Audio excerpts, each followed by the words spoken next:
কবরটা গুটগুটে অন্ধকার হয়ে যায়। আর নামাজি ব্যক্তি যখন কবরে শুয়ে যায়, লোকটা আত্মীয় স্বজন বিদায় দিয়ে চলে আসে। হাত্তা ইয়াসমা সিমাআনি আলাই, পায়ের আওয়াজগুলো শুনতে পায়, পায়ের আওয়াজগুলো শুনতে পায়। আত্মীয় স্বজন যখন চলে যাচ্ছে, পায়ের আওয়াজগুলো শুনে, কাউকে আটকায় রাখতে পারে না। এক এক করে আপনজন প্রত্যেকে বিদায় হয়ে চলে যায়। নিজের স্বামী চলে যায়। এতদিন ধরে কষ্ট করে যেই সন্তানকে লালন পালন করা হয়েছে চলে যায়। একা একা কবরে শুয়ে থাকে। হঠাৎ করে কবরের ভিতরে আলো জ্বলে ওঠে। লোকটা প্রশ্ন করে, কে গো তুমি? আজকে সবাইকে রেখে আসলাম, কে তুমি জ্বলে উঠেছ? কানা লাহু নূরুন ওয়া বুরহানুন ওয়া নাজাত।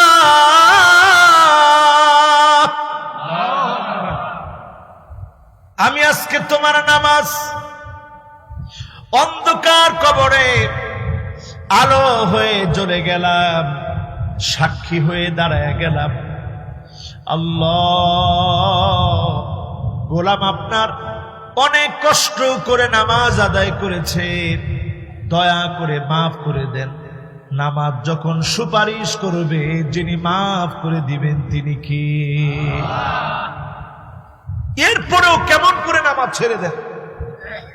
যারা বেনামাজি হবে, লাইসা লাহু নূরুন ওয়ালা বুরহানুন ওয়ালা নাজাত, তাদের জন্য কবরের ভিতরে কোনো আলো নাই, পক্ষে কোনো সাক্ষী নাই, তার পক্ষে সেদিন কথা বলার কেউ নাই, নাজাতের ব্যবস্থা নাই।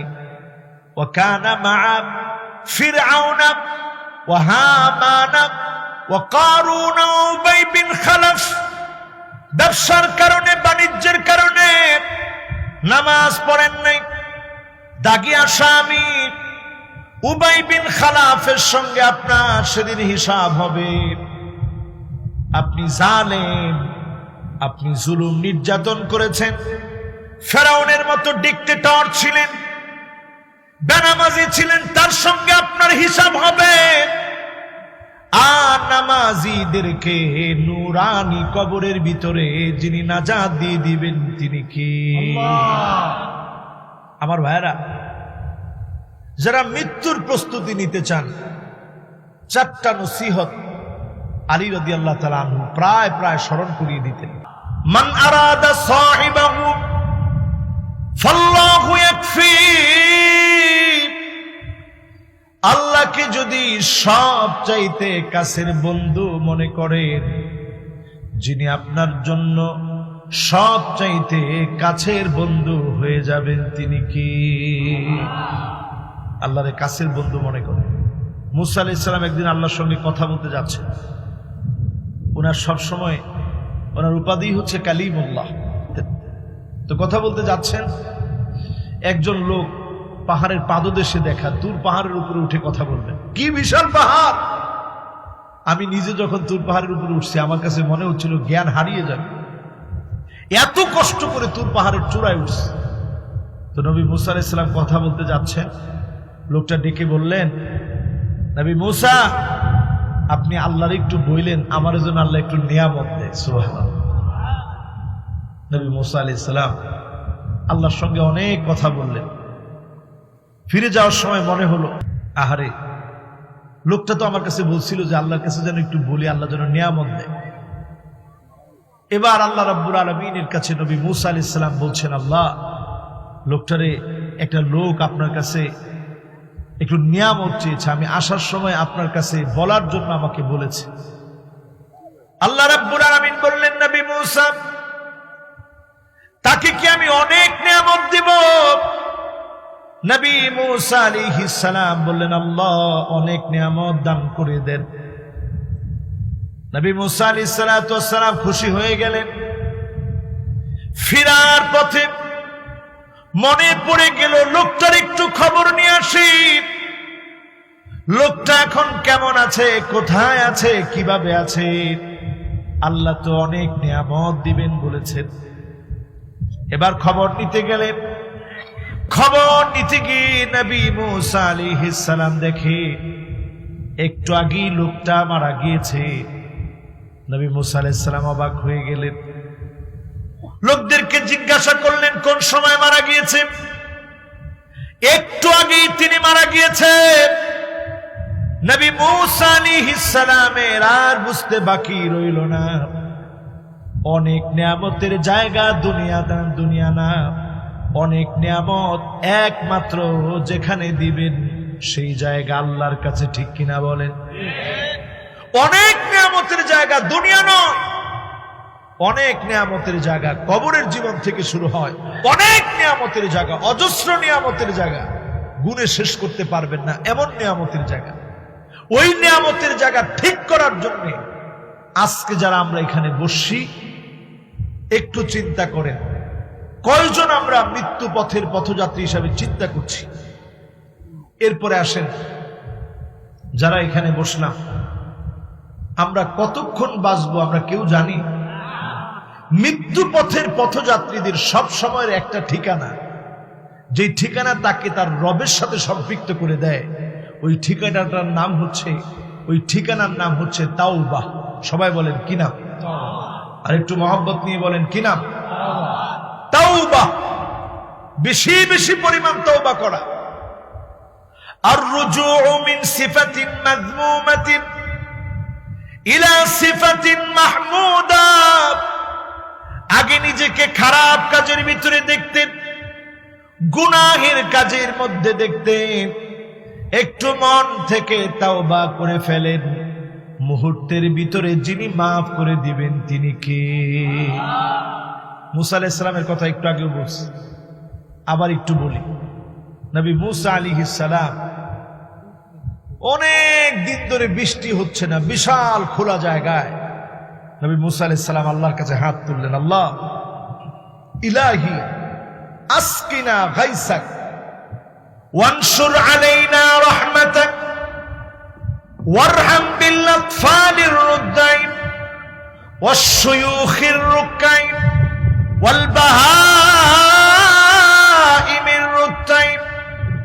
আয় আল্লাহ তাআলা, পশু পাখি পর্যন্ত কষ্ট পাচ্ছে, ছোট্ট ছোট্ট বাচ্চাগুলা কাঁদতেছে, দাড়ি পাকা মুরব্বীরা কষ্ট করছে, শিশু বাচ্চাগুলা চিৎকার করছে। রব্বুল আলামিন মেহেরবানি করে রহমতের বৃষ্টি দান করে দেন। নবী মুসা আলাইহিস সালাম দোয়া করছে। আল্লাহ পাক বললেন, নবী মুসা শোনো, দোয়া কবুল হয় নাই। ইন্না ফীকুম আবদান ইউবারিজুনি বিল মাআসি মুনযু 40 সানা। 40 বছর ধরে একজন নাফরমান ব্যক্তি তোমার এলাকায়, তোমার এই মানুষগুলোর ভিতরে, তোমার এলাকায়, তোমার এই বিশাল জনগণের ভিতরে বসা আছে। 40টা বছর ধরে আমার খেয়ে আমার পরে আমার নাফরমানি করে। আমি আল্লাহর বড় রাগ হয়েছে, গোসা হয়েছে। সে উঠে চলে না গেলে বৃষ্টি দেব না। নবী মুসা আলাইহিস সালামকে বললেন, নবী মুসা ডাক দাও। মুসা আলাইহিস সালাম বললেন, আল্লাহ এখানে হাজার হাজার বনি ইসরাইল, আমি কেমন করে ডাক দিব? আমি তো একজন মাত্র মানুষ। আল্লাহ পাক বললেন, মিন কান্নিদা ওয়া মিনাল বালা। তোমার কাজ শুধু ডাক দেওয়া, আমি আল্লাহ প্রত্যেকটা কানে কানে ডাকটা পৌঁছায় দিব। নবী মুসা আলাইহিস সালাম এবার বিরাট আওয়াজে ডাক দিলেন, আইয়ুহাল আবদাল আসিফ আল্লাযী ইউবারিজুল্লাহ বিল মাআসি মুনযু 40 সানা উখরুজ মিন বাইনি আযহুরিনা ফাবিকা মুনিয়ানাল মাতার। ও পাপিষ্ঠ, 40টা বছর ধরে যে নাফরমানি করলাম এখান থেকে উঠে চলে যাও। তোমার কারণে যিনি বৃষ্টি বন্ধ করে রেখেছেন তিনি আমার আল্লাহ। নবী মুসা আলাইহিস সালাম যখন কথাটা বললেন, ওই লোকটার ভিতরে একটা অনুশোচনা চলে আসলো। মনে মনে চিন্তা করলেন, আফসোস, জীবনভর শুধু গুনার গুনাহ করলাম, আজকে যদি উঠে না যায় সব মানুষগুলা কষ্ট পাবে। আবার চিন্তা করলেন, আল্লাহ, উঠে যদি চলে যায় সব লোকগুলা বুঝে ফেলবে আমি 40 বছর ধরে নাফরমানি করেছি। আল্লাহ, আমি লজ্জিত হয়ে যাব। আপনি তো বান্দারে লজ্জিত বানান না। আল্লাহ, মেহেরবানি করে আপনি আমারে মাফ করে দেন। চাদর দিয়ে চেহারাটা ঢেকে ফেলল। গোপনে গোপনে মনে মনে মালিককে ডাক দিল। ডাক দিতে দেরি মুহূর্তের ভিতরে যিনি বৃষ্টি দিতে দেরি করলেন না তিনি কে? নবী মুসা আলাইহিস সালাম অবাক হয়ে বললেন, মালিক, একটু আগে আপনার কাছে বৃষ্টি চেয়েছি, আপনি বলছেন বৃষ্টি হবে না, এখন কার কারণে বৃষ্টি দিলেন? আল্লাহ বললেন, নবী মুসা শোনো, যার কারণে আমি আল্লাহ বৃষ্টি বন্ধ রেখেছিলাম তার একটা বারের তাওবার কারণে আমি আল্লাহ বৃষ্টি দিয়ে দিলাম। নবী মুসা আলাইহিস সালাম এবার আগ্রহ ভরে বলতেছে, আল্লাহ, লোকটার একটু আমি দেখতে চাই। একবার তওবা করলো, 40 বছরের গুনাহ মাফ করে দিলা। আল্লাহ, আমি একটু দেখতে চাই। আল্লাহ বললেন, নবী মুসা, আমি কি আমার গোলামরে এখন লজ্জা দিব? আফদাহুহু ওয়া হুয়া ইউতিউনি, এখন আমার গোলাম আনুগত্য স্বীকার করে নিয়েছে, আমার গোলামি মেনে নিয়েছে। যখন আমার গোলাম আমাকে ভুলে গিয়েছিল, আমার কথা মনে করে নাই, তখনও তো আমি আমার গোলামটাকে লজ্জা দেইনি। আফদাহুহু ওয়া হুয়া ইউতিউনি, এখন কি লজ্জা দিব? তোমারে যদি আমি বলি অমুকের 40 বছরের তাওবা, একবারের তাওবায় 40 বছরের গুনাহ মাফ করে দিয়েছি, তুমি যদি তার কাছে যাও লোকটা লজ্জা পেয়ে যাবে। আমি আল্লাহ লজ্জা দিব না, বিনা লজ্জা দিয়ে যিনি মাফ করে দেন তিনি কে? মহব্বত নিয়ে আজকে আল্লাহকে ডাক দিয়ে বলেন তো আল্লাহ। আরেকটা বার ডাক দিয়ে বলেন তো আল্লাহ। যিনি আমাদের ডাকটা পরিষ্কার শুনেন তিনি কে? একেবারে কি আদর করে আমাদেরকে আল্লাহ তাআলা ভালো রাখছেন, সুস্থ রাখছেন, নিয়ামত দিচ্ছেন, সময় দিচ্ছেন। এই সময় যারা বসলাম, বন্ধু বানাবো কারে? আল্লাহকে। 2 নাম্বার নসিহত আজকের মাহফিল থেকে, এটা আমার নসিহত না, আলী রাদিয়াল্লাহু তাআলা আনহু নসিহত করে গিয়েছেন। 2 নাম্বার নসিহত, মান আরাদা মুনিসান ফাল কুরআন ইয়াকফি। কোরআনকে যদি আপনি আপনার সঙ্গী বানায় নিতে পারেন, নিঃসঙ্গতা যিনি দূর করে দিবেন তিনি কে? এই কোরআনকে যদি আমার পার্লামেন্টে ঢুকানো যেত, গোটা দেশটাকে যিনি জুলুম মুক্ত করতেন তিনি কে? আজকে দেখেন 1450 বছর পরে এসে প্রশ্ন উঠে, আমার রাসূলের চারিত্রিক সৌন্দর্যের উপরে কুলাঙ্গার বেঈমান, যাদের চারিত্রিক কোনো সৌন্দর্য নাই, যাদের চরিত্র নাই, সেই সমস্ত মহিলা আমার নবীর চরিত্রের উপরে কালেমা লাগাতে চায়, ঠিক কিনা বলেন?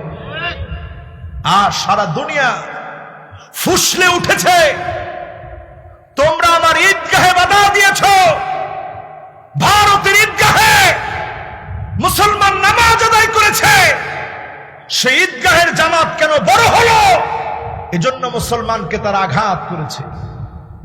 তখনও সারা পৃথিবী জবাব দেওয়া দরকার ছিল। মুসলমানের বাজারের ব্যাগের ভিতরে গরুর গোশত ছিল, এজন্য পিটায়া মুসলমান হত্যা করা হয়েছে। ঘরের ফ্রিজের ভিতরে গরুর গোশত, মুসলমান পিটায়া তারা হত্যা করেছে। আমার বাবরি মসজিদকে তারা তাদের মন্দির আছে বলে বাবরি মসজিদের ঐতিহ্যকে যারা ভেঙে দিয়েছে, আল্লাহর গজব এখন তাদের উপরে প্রতীক্ষায় আছে, ঠিক কিনা বলেন? সারা দুনিয়া আজ ফুসলে উঠেছে। ওরা তো জানে না আমরা আমার নবীর জন্য নিজের জীবন কুরবানি করতে পারি, ঘর বাড়ি কুরবান করতে পারি, মা বাপ কুরবানি করতে পারি, নিজের স্ত্রী কুরবানি করতে পারি, সন্তান সন্ততি কুরবানি করতে পারি, ঠিক কিনা বলেন? আজ আমার বাংলাদেশে স্কুল কলেজ সব ছেলেরা, আমি দেখলাম স্কুল কলেজের অল্প বয়সের বাচ্চারা তারা স্লোগান দিচ্ছে, বিশ্ব নবীর অপমান সইবে না আর মুসলমান। আল্লাহ আকবার। এই যে একটা অবস্থা এখন সৃষ্টি হয়েছে, মুসলমান ইতিহাস ভুলে গেলে চলবে না। ভারতের ইতিহাসের দিকে তাকায় দেখেন, 712 খ্রিস্টাব্দে মুহাম্মদ বিন কাসেম, যার নেতৃত্বে বিজয় অর্জিত হয়েছে, উনাকে ডেকে নিয়ে যাওয়া হয়েছে। হিন্দু জমিদারদের জুলুম থেকে বাঁচার জন্য লোকেরা মুসলমানের কাছে চিঠি লিখেছে। ওই চিঠি পাওয়ার পর মুহাম্মদ বিন কাসেম সেখানে গিয়েছেন, বিজয় অর্জিত হয়েছে। 1000 বছরের গৌরব গাথা মুসলমানের ইতিহাস খুঁজে দেখেন, মন্দির মুসলমান ভাঙে নাই, তাদের কোন মন্দিরে কোন মূর্তির গায়ে মুসলমান আঘাত করে নাই। এজন্য আজকে তোমরা মন্দির খুঁজে পাও। 1000 বছরে মুসলমান যদি মন্দিরগুলোকে ঘুরিয়ে দিত, তোমাদের মূর্তিগুলোকে যদি ভেঙে দিত, তোমরা আজকে নিশানা পেতে না, কোন মন্দির কোন মূর্তি থাকতো না। 1000 বছর শান্তিপ্রিয় মুসলমান শান্তির পরিচয় দিয়েছে, ঠিক কিনা বলেন? আম্মা জান হযরত আয়েশা বলেন, আমার ঘুম ভেঙে যেত, কানটাকে হুজুরের জবানের সামনে নিয়ে যেতাম, আমি শুনতাম গড়গড় গড়গড় করে ভিতর থেকে আওয়াজ হচ্ছে, ঢুকরে ঢুকরে নবী কাঁদতেছে, আর কান্নার ভিতরে বলতেছে, আল্লাহুম্মা উম্মতি, আল্লাহুম্মা উম্মতি। ও আল্লাহ, আমার উম্মত বলে নবী কেঁদেছেন। আজকে যদি সত্যিকারের উম্মত হতাম, আজ যেভাবে প্রতিবাদ করেছি, এইভাবে যদি বুঝে শুনে নবীর সুন্নতের দিকে ফিরে আসতাম, নবীজি সেদিন আপন করে ডেকে নিতেন, যিনি শাফাতে ধন্য বানায়া জান্নাতি বানায়া দিতেন, তিনি কে?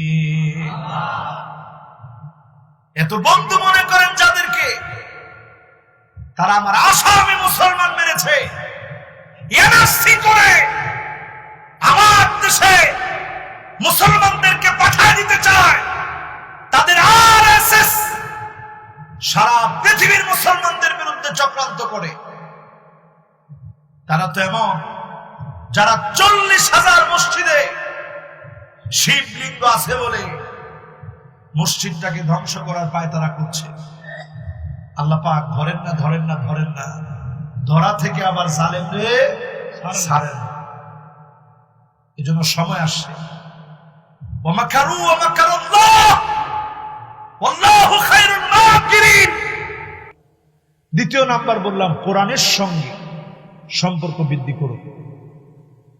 3 নাম্বার, ওয়ামান আরাদা গিনান ফালকিনাতু তাকফি। ধনী যদি হতে চান অল্পে তুষ্ট হয়ে যান। অল্পে যদি তুষ্ট হয়ে যান, অল্পে যদি আপনি বলেন আল্লাহ অনেক দিয়েছেন, কিছুই ছিল না সব আপনি দিয়েছেন, অল্পে যদি তুষ্ট হতে পারেন, যিনি আপনাকে ধনী বানায় দিবেন তিনি কে? এবার কয় নাম্বার? 4 নম্বরে ওমান আরাদা ওয়াইদান ফালমাউতু ইয়াকফি। যদি আপনি জীবন পরিবর্তন করতে চান, গুনাহ ছেড়ে দিতে চান, অন্যায় ছেড়ে দিতে চান, এই কথার ওয়াজ সবচেয়ে বেশি কার্যকরী। একদিন আমাকে মরে যেতে হবে, অন্ধকার কবরে একা একা পুকুর পাড়ে গাছের নিচে খোলা জঙ্গলের পাশে খোলা প্রান্তের মধ্যে একা শুয়ে থাকতে হবে। এই কথা যদি আপনি চিন্তা করেন, ওমান আরাদা ওয়াইদান, কোন বক্তা লাগবে না, ফাল মাউতু ইয়াকফি, মৃত্যু নামক নসিহত আপনার জীবন পাল্টায় দিবে। মরণ থেকে পালাও তুমি, মরণ তোমায় লইবে ঘিরি, যদিও সুদূর আকাশ পানে লোকাও হেথায় লাগিয়ে সিঁড়ি। এ মহারোগের ঔষধ নাই, চিকিৎসা নাই ধরাতে, কাঁদিয়া কাতর হইলে কি হবে, পারিবে না তারে ফিরাতে। যতজন সামনে বসছেন সবাই একদিন শেষ হয়ে যাবে, সবাই শেষ হয়ে যাবে, আসমান জমিন শেষ হয়ে যাবে। আল্লাহ মালাকুল মউতরে বলবে, এ মালাকুল মউত, আর কে আছে? বলবে আল্লাহ আপনার আরশ বহনকারী ফেরেশতারা আছে। আপনারা শুনতেছেন তো? আর 2-4 মিনিট কথা বলি, কষ্ট হবে না তো ইনশাআল্লাহ, যদি আল্লাহ তৌফিক দেন। আল্লাহ আপনি বেজার হয়ে যান, আল্লাহ যদি তৌফিক দেন। আল্লাহর আরশ বহনকারী ফেরেশতারা কত বড়, সুবহানাল্লাহ। আজকের মাহফিলটা খোলা আকাশটা খুব সুন্দর দেখা যায়। আমি প্রায় সময় আকাশের দিকে তাকাচ্ছি আর চিন্তা করতেছি, আল্লাহ আপনি কত বড়। আল্লাহর আরশ বহনকারী ফেরেশতারা এত বড়। আমার নোকটার দিকে তাকান,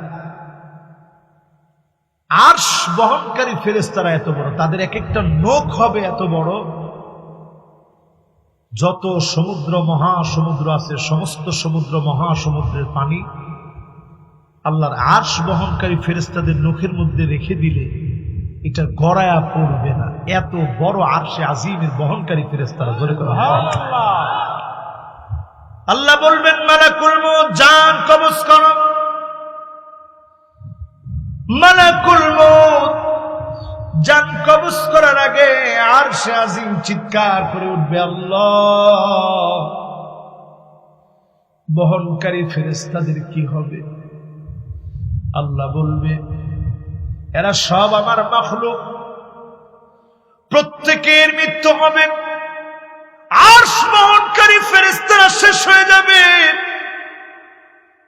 আল্লাহ বলবেন, মান বাকিয়া, মালাকুল মউত রে আর কে কে বাকি আছে?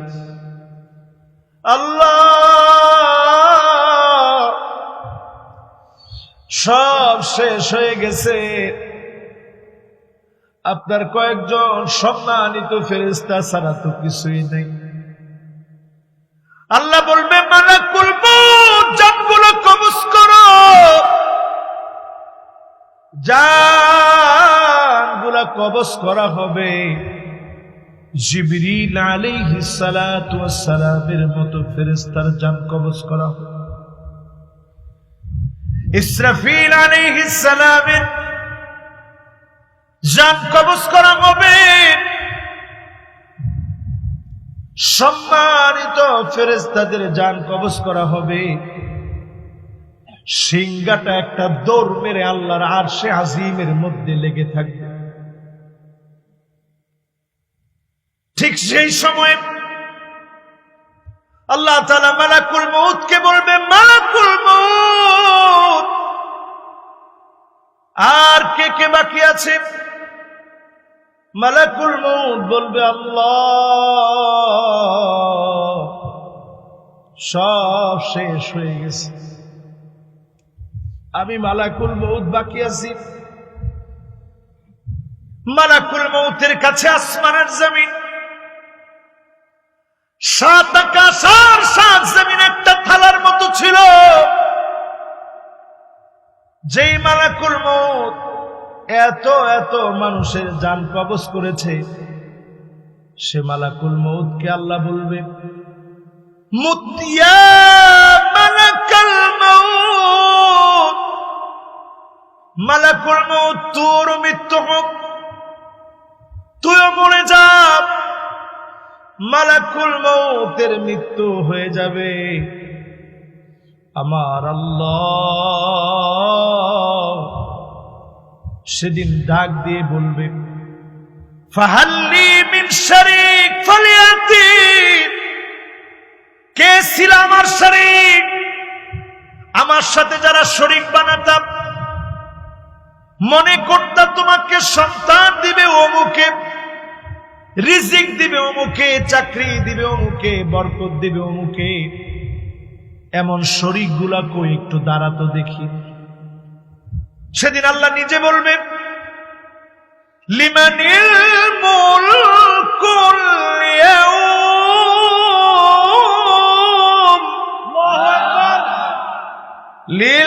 লিল্লাহিল ওয়াহিদিল কাহ্হার।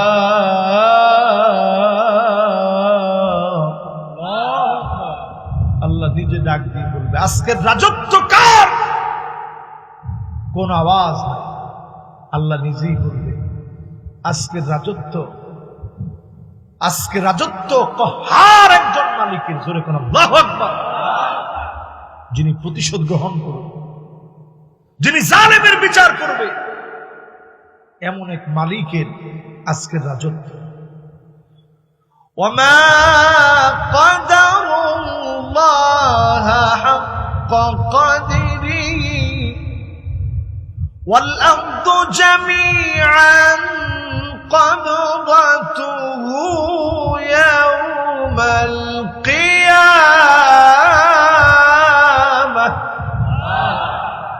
সব শেষ হয়ে যাবে, কিয়ামত সংঘটিত হবে। যে লোকটা মৃত্যুবরণ করে, মান মাতা কামা কিয়ামত, যে মৃত্যুবরণ করলো তার উপরে কিয়ামত সংঘটিত হয়ে গেছে। কারণ মালাকুল মউত যখন চাপ মারে, রূহটাকে যখন বের করতে নেয়, তার কিয়ামত এসে গেল। মালাকুল মউত যখন আপনাকে আপনার সামনে জান কবজের জন্য আসবে, আপনার উপরে যেন কিয়ামত দাঁড়িয়ে গেছে। যতজন বসা আছি, একজনও বাঁচব না, সবাই একদিন দুনিয়া থেকে চলে যাব। কি নিয়ে যাব, কি নিয়ে আল্লাহর সামনে দাঁড়াবো? কোনো কিছু কাজে আসবে না। ইয়াউমা লা ইয়ানফাউ মালু ওয়ালা বানুন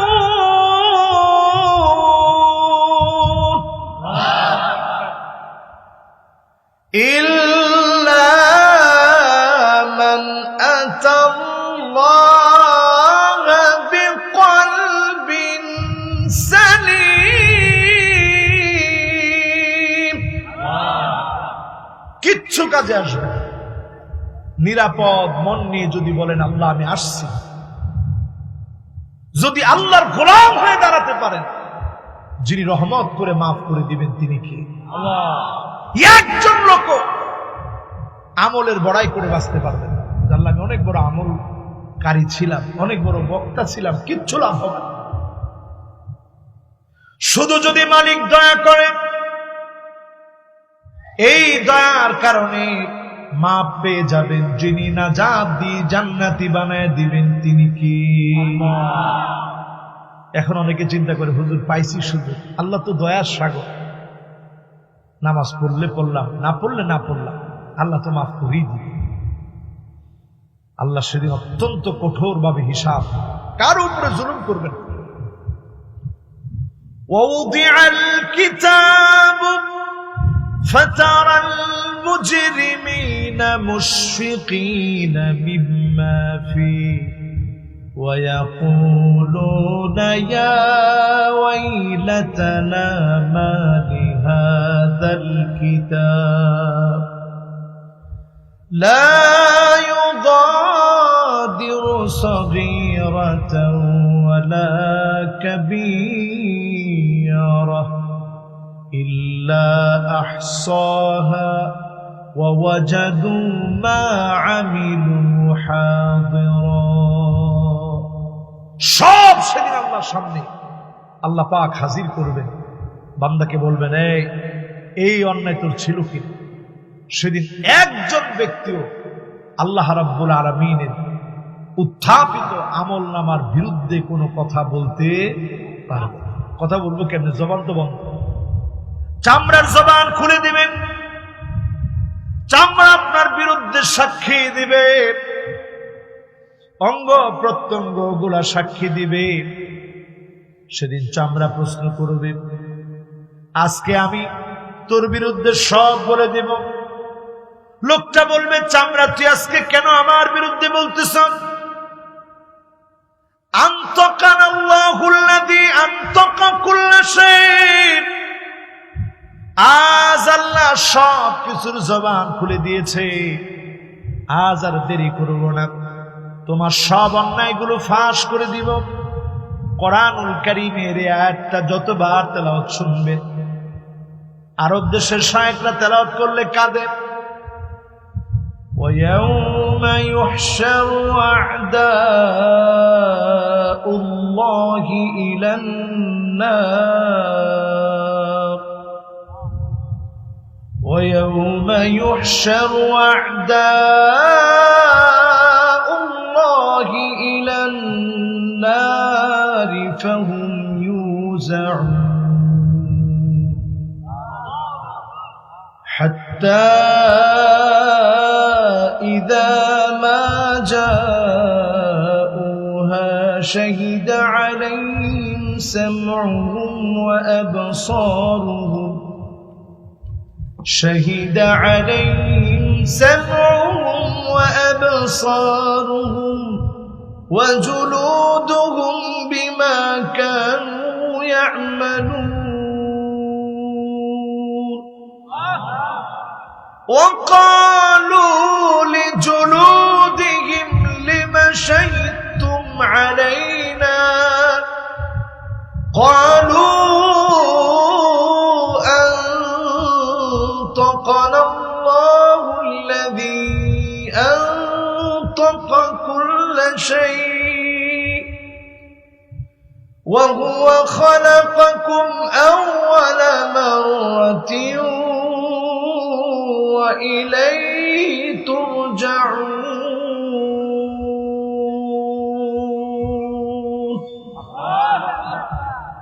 সেদিন সব শেষ হয়ে যাবে, সব বন্ধ হয়ে যাবে, আপনার চামড়া আপনার বিরুদ্ধে দাঁড়ায়। সেই দিনটার জন্য যারা প্রস্তুতি নিতে চান, আইয়ুফিকাহু বিআমালিন সালিহিন ক্বাবলা মাউতিহি, আজকের এখান থেকে সিদ্ধান্ত নেন, নিজেরে এখন থেকে সওয়াবের কাজের উপরে দেখব। আগে গুনাহের উপরে দেখতাম, গুনাহের উপরে দেখতাম, গুনার উপরে দেখতাম, গান শুনতাম, জিনা করতাম, মিথ্যা বলতাম, সুদ খেতাম, ঘুষ খেতাম, মদের উপরে নিজের জীবনকে মুক্তালা করে নিয়েছি। সব ছেড়ে আসতেছি, এখন নিজের শুধু ভালো কাজের উপরে দেখি। ভালো কাজের উপরে যারা দেখবেন, বুঝবেন যিনি খুশি হয়ে গেছে তিনি কে।